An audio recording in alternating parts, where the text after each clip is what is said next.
ಎಲ್ರಿಗೂ ನಮಸ್ಕಾರ. ಇವತ್ತು ನಾವು ಬೋರ್ಡೆಕ್ಸ್ ಮಿಕ್ಸ್ಚರ್ ಮಾಡೋದನ್ನು ಈ ವಿಡಿಯೋದಲ್ಲಿ ತೋರಿಸ್ತಾ ಇದ್ದೀವಿ.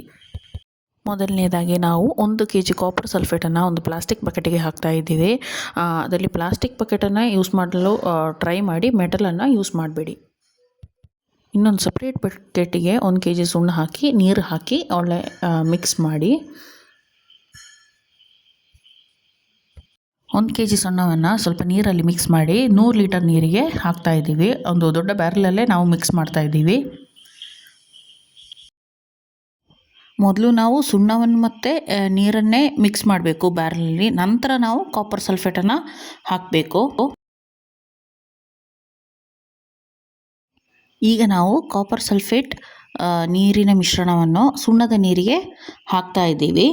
ಈಗ ನಾವು ತೋರಿಸುವುದು 100 ಲೀಟರ್ ಬೋರ್ಡೆಕ್ಸ್ ಮಿಕ್ಸ್ಚರ್ ಮಾಡುವ ವಿಧಾನ. ಇದು ಕೊಳೆ ರೋಗ ಮತ್ತು ಫೈಟೋಫ್ಥೋರಾ ರೋಗಗಳು ಬಾರದಂತೆ ಮುನ್ನೆಚ್ಚರಿಕಾ ಕ್ರಮವಾಗಿ ಸ್ಪ್ರೇ ಮಾಡಬಹುದು. ನಂತರ ನಾವೀಗ ನ್ಯೂಟ್ರಿವಿಟ್ ಎಂಬ ಗಮ್ ಆ್ಯಂಡ್ ಸ್ಪ್ರೆಡ್ಡಿಂಗ್ ಏಜೆಂಟನ್ನು ಹಾಕ್ತಾ ಇದ್ದೀವಿ. ಅದರ ನಂತರ ನಾವು ಇದರ ಎಲ್ಲವನ್ನು ಸರಿಯಾಗಿ ಮಿಕ್ಸ್ ಆಗಲು ಮಿಕ್ಸ್ ಮಾಡ್ತಾ ಇದ್ದೀವಿ. ಅದು ಚೆನ್ನಾಗಿ ಮಿಕ್ಸ್ ಆಗಬೇಕು. ಗಮ್ಮ, ಸುಣ್ಣದ ನೀರು ಮತ್ತು ಕಾಪರ್ ಸಲ್ಫೇಟ್ ಚೆನ್ನಾಗಿ ಮಿಕ್ಸ್ ಆದ ನಂತರ ನಾವು ಸ್ಪ್ರೇ ಮಾಡೋದು.